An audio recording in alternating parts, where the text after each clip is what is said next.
If you voted for Donald Trump, this is your fault. You did this, okay? So this is Sam Nordquist from Minnesota. Went out to New York, met someone he was dating online. A lot of us date online. I'm fortunately in a relationship, so I'm not dating. But I have done online dating. But Sam met someone online, went out to New York, and apparently encountered a group of Trump-tards. And they unalived Sam. It took them 1 month to do it, right?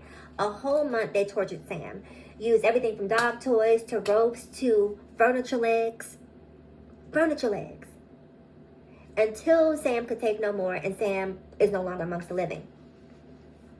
Now, after they were done abusing Sam, they take Sam and discard the body in the field, right? So the body is ultimately found, right? And when New York State officials find the body, they are saying that this is the most, okay? This is not my words. This is their words. That this is the most depraved case that they have seen.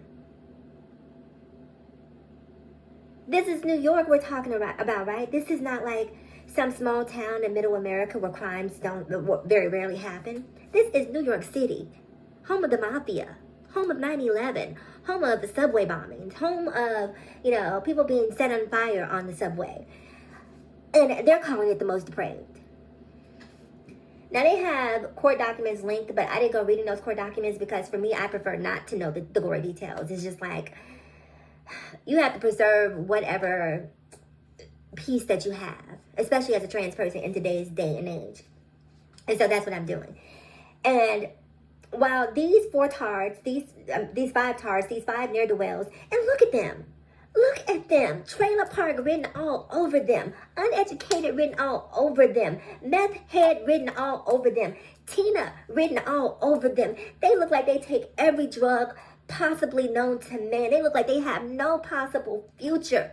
And these are the people who feel entitled to judge trans people.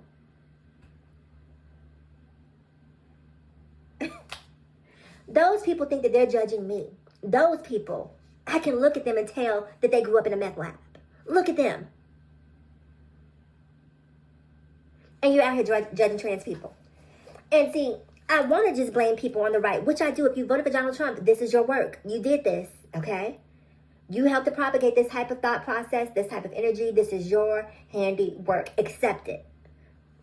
But I'm no longer of the fallacy that everyone on the left is, not transphobic, because there are lots of people on the left who are transphobic. There are lots of people on the left who are dogmatic, who are pious, who, love the Lord, who won't be impacted by this, who are okay with what happened. Now, those same people will have a problem with DEI being rolled back. They'll have a problem with George Floyd being rolled back. They'll have a problem with women's reproductive rights being taken away. All things which I, too, have an issue with.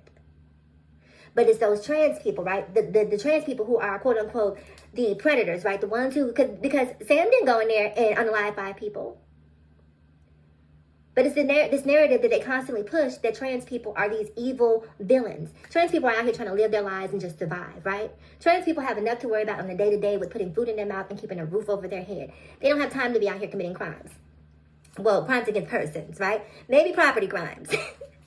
But they're not out here harming kids. That's just simply not happening. And you know how I know that's not happening? Because if something like that were happening, Fox News would take every opportunity to exploit it to the degree that they did Laken Riley. And speaking of exploitation, shout out to the Nordquist family, and I mean no disrespect when I say this, and I mean no disrespect to the unaliving of your loved one, but the Democratic propaganda machine needs to hop on this, and we need to exploit this, right? And we need to exploit this for good, because people need to understand the ramifications of hate, right?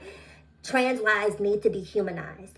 And Sam's case was the depravity of Sam's case that's causing it to get this national attention. It's the depravity and also just the current administration, those two elements coming together that is causing this case to get some exposure. Because we see Trump with his legislative pen rolling back all of these protections for trans and LGBTQIAP persons, right? And so when these stories happen, they being the Democratic Party needs to use the Laken Riley case as a case study of how to push the narrative and forward the movement and make people understand that, Molly, you are in danger, girl. Because you don't have to agree with someone being trans to understand that everyone has a right to peace. Everyone has a right to safety. Does being trans preclude your right to safety?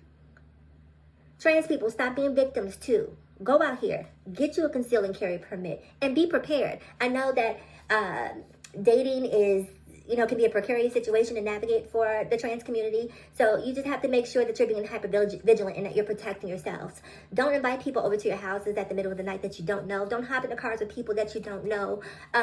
Meet people in safe public places. If a person isn't okay with being seen with you in public, then you probably shouldn't be seen with them in private, okay? Protect yourselves. And